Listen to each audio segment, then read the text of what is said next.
Muchos de nosotros hemos soñado con grandes expediciones arqueológicas. Sí, hemos soñado con viajar a lugares lejanos, a otros países exóticos y vivir así la aventura, esa aventura de desenterrar nuestro pasado remoto en una gran expedición. Suena de película, ¿verdad? Pues piensa una cosa, la realidad siempre supera la ficción. Así que ponte cómodo porque hoy vamos a hablar de expediciones arqueológicas brutales. Vamos a hablar de expediciones arqueológicas reales que han hecho historia. ¡Vamos allá!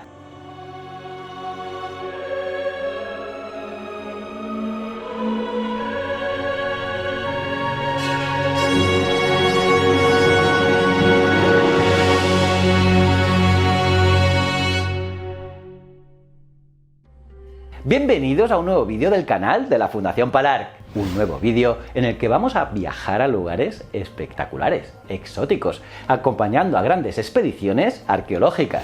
Como ya hemos visto en vídeos anteriores, la semilla de lo que sería la arqueología fue el interés por las antigüedades. Y este interés por el pasado fue evolucionando, y con el tiempo se llegaron a realizar las primeras excavaciones arqueológicas, como las realizadas en los megalitos de Stonehenge o Avebury en el siglo XVII. Sí, ya ha llovido desde entonces, ¿eh? Pues bien, en el siglo XVIII tuvieron lugar otras excavaciones en las ciudades de Pompeya y Herculano, que como sabéis fueron dos ciudades romanas sepultadas por las cenizas en la erupción del volcán Vesubio en el año 79. Y estas excavaciones comenzaron en 1748 en Pompeya, mientras que en Herculano comenzaron en 1738. Y lo hizo bajo los auspicios del rey Carlos VII de Nápoles. En Herculano, el teatro, la basílica y la villa de los papiros se descubrieron en 1768. Y el descubrimiento de pueblos enteros completos, con utensilios e incluso seres humanos, así como el descubrimiento de frescos antiguos,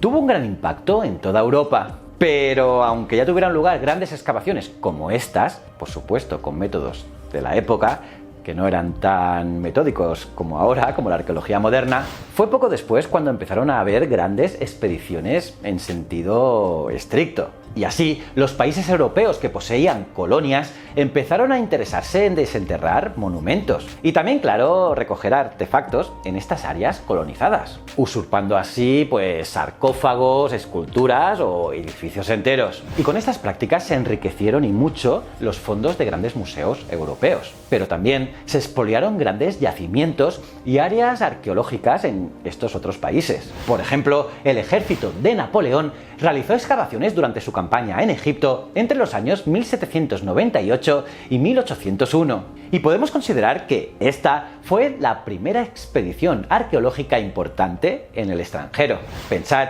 que Napoleón montó un equipo con más de 500 científicos y humanistas. Sí, lo que oyes. Sí, especialistas en campos como la biología, la química o los idiomas. Y lo hizo para llevar a cabo un estudio completo de la antigua civilización egipcia. Y como vimos en el vídeo sobre los orígenes de la egiptología, el trabajo de Jean-François Champollion, descifrando la piedra de Rosetta, para así descubrir el significado oculto de los jeroglíficos, fue algo súper clave para el nacimiento de la egiptología. En la primera mitad del siglo XIX se organizaron muchas otras expediciones arqueológicas. Por ejemplo, Giovanni Battista Belzoni y Henry Sall reunieron artefactos egipcios antiguos para el Museo Británico. Belzoni visitó y exploró los templos de Edfu, Elefantina y Philae, además de despejar de arena el gran templo de Abu Simbel. Y esto fue en el año 1817. Y también descubrió y documentó numerosas tumbas en el Valle de los Reyes, como las de Ai, Ramsés I y sobre todo la magnífica de Seti I, que curiosamente aún hoy es llamada por los anglosajones la tumba de Belzoni. Y aunque fuera más bien un buscador de tesoros, su actividad siempre fue bastante respetuosa, y más tratándose de la época de la que hablamos, y es que él nunca empleó pólvora para despejar o abrir pasajes, como si hicieran otros contemporáneos suyos que eran menos escrupulosos, como por ejemplo el propio Champollion. Por otro lado, Paul-Émile Botta fue en busca de la mítica ciudad mesopotámica de Nínive, que fue la capital del Imperio Asirio, y que por cierto creyó encontrarla y así lo anunció. Y este hallazgo hizo que el gobierno francés financiase dichas excavaciones, y Botta publicó la obra Monumentos de Nínive. Sin embargo, tiempo después, se supo que se trataba de las ruinas de Khorsabat, capital del Imperio Asirio durante el reinado de Sargón II, y que fue una ciudad abandonada por su sucesor en el 705 a.C.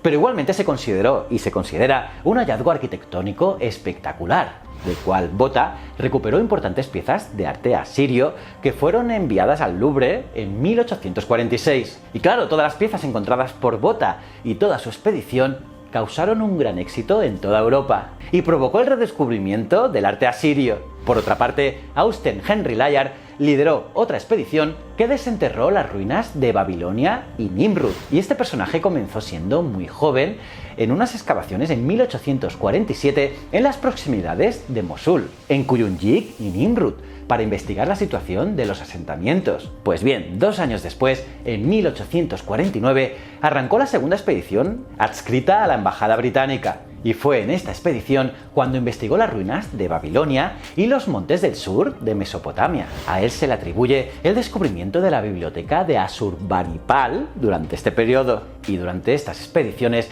Layard fue enviando a Inglaterra espléndidos ejemplares que ahora forman parte de la mayor colección de antigüedades asirias del Museo Británico. Y nada, las expediciones siguieron durante el siglo XX, llegando a realizar grandes descubrimientos. Por ejemplo, todos hemos oído hablar del hallazgo de la tumba de Tutankamón por parte de la expedición de Howard Carter. ¿O no es así? Y aunque todas estas grandes expediciones nos hacen soñar e incluso han despertado muchas vocaciones, los hallazgos arqueológicos no se encuentran únicamente en lejanos oasis al otro lado del mundo. Recuerda que más cerca de lo que crees hay arqueólogos y arqueólogas trabajando y descubriendo los vestigios de nuestro propio pasado cerca de nuestras casas y en nuestras propias ciudades. Sí, busca porque seguro que hay alrededor tuyo. Y aquí seguiremos hablando tanto de grandes expediciones como de la arqueología más cercana. Así que si quieres estar al día con todos estos contenidos, recuerda suscribirte, darle a la campanita y un like así de grande. Y también seguirnos en las redes sociales de la Fundación Palar y en nuestra web. Allí encontrarás las últimas noticias sobre arqueología y paleontología. Te recomiendo que nos acompañes en este apasionante viaje a lo largo de nuestra historia. Muchísimas gracias.